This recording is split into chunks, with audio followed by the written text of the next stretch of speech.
Dans cet exemple, on va voir comment on peut différencier entre la combinaison des fonctions index et give et la fonction recherche. Parmi les avantages de la combinaison de index et give, c'est qu'on peut travailler sur la sensibilité à la casse. Qu'est-ce que ça veut dire? C'est-à-dire, on va tenir compte des majuscules et minuscules dans la recherche de notre critère. Par contre, dans la fonction recherche, il est insensible à la casse. Pour combiner index et give et qu'il soit sensible à la cache, il faut combiner encore une autre fonction, troisième fonction qu'on appelle la fonction exact. La fonction exact, ça permet de comparer entre deux chaînes de caractères de texte.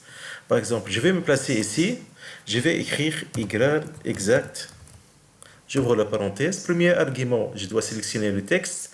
Par exemple, je vais sélectionner ce texte-là, je vais l'écrire après, point, virgule. Et le deuxième texte que je veux le chercher, par exemple, je vais chercher ce prénom-là d'un autre facteur. Je vais valider par entrée. Donc, il a dit non, mais si je vais écrire ici Salah, il va dire ok, c'est vrai. Mais si je vais changer en majuscule Salah, il va dire faux, malgré que c'est le même nom, mais ici c'est majuscule, ici c'est minuscule.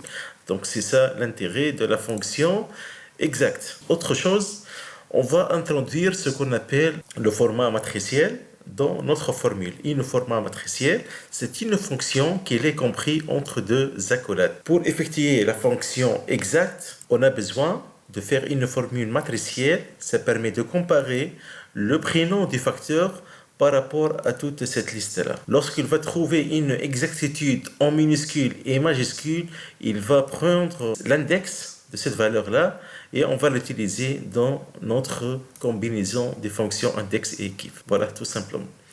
Je vais vous expliquer. Donc, je peux écrire ici, par exemple, refaire cette fonction. Je vais écrire égal et give.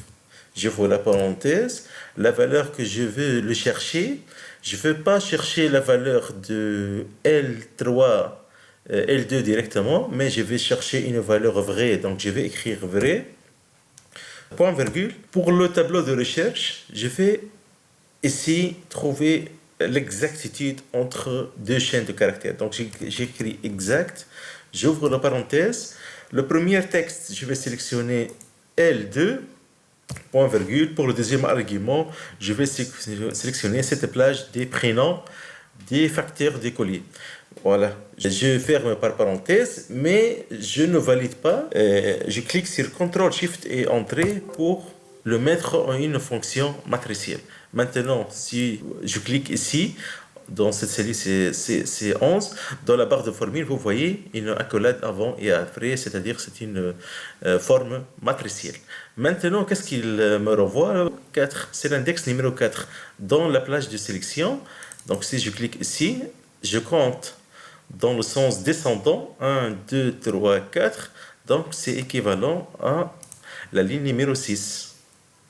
Donc ça correspond ici avec celle du prénom du facteur, puisque les deux sont en majuscule, les deux prénoms. Voilà, c'est ça l'intérêt donc de notre exercice pour l'instant, c'est introduire la fonction exact dans la combinaison des autres fonctions give et index. Voilà, je reviens maintenant au niveau du tarif. Comme on a vu dans l'exemple précédent, donc on va garder le même principe, seulement au niveau du deuxième argument où je dois spécifier ici le numéro de ligne.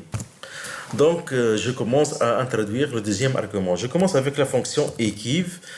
J'ouvre la parenthèse et la valeur cherchée, c'est la valeur vraie, comme on a déjà parlé dans l'étape précédente. Point virgule. Je passe au tableau de recherche. Avant de sélectionner la colonne du prénom, je vais écrire la fonction exact. J'ouvre la parenthèse. Qu'est-ce que je vais comparer comme exactitude? Je vais cliquer sur L2, point virgule, et je vais le comparer avec la plage B3 jusqu'à B7. Voilà. Je ferme la parenthèse pour la fonction exact. Maintenant, point virgule, je passe pour le troisième argument de la fonction équive et je vais faire 0 comme correspondance exacte et je ferme la fonction et je valide par entrée. Voilà. Comme vous voyez, il y a le NA. Le NA ici, c'est-à-dire c'est une valeur qui n'est pas disponible pour la formule ou la fonction. Bien sûr, c'est logique, pas de panique. C'est parce qu'on utilise une fonction, donc normale, c'est une fonction linéaire. Donc, pour que cette fonction soit exacte, soit validée, il faut transformer toute cette fonction en une forme matricielle. Donc, pour le transformer, il suffit de cliquer et sélectionner cette fonction et CTRL SHIFT et Entrée. Voilà, il sera transformé. Maintenant, qu'est-ce qu'il nous reste? Spécifier la zone. Par exemple, si j'écris égal la zone 2, Entrée, vous voyez que le tarif maintenant il est valide, la valeur il nous donne 24 euros. Je vais vérifier. Pour le nom des facteurs, c'est Salah en majuscule. Salah en majuscule, c'est-à-dire c'est la classe C1, c'est-à-dire la 6e ligne ici. Et pour la zone 2, je vais sélectionner la zone 2. Donc, qu'est-ce qu'il me donne comme croisement? Donc, c'est le 24 euros. Je vais changer et je vais voir est-ce que cette fonction elle est sensible à la case. Je vais écrire Salah maintenant en minuscule. Vous voyez, la valeur de tarif a changé. Donc, on parle de 7 euros. Ça correspond à cette valeur-là de 7 euros.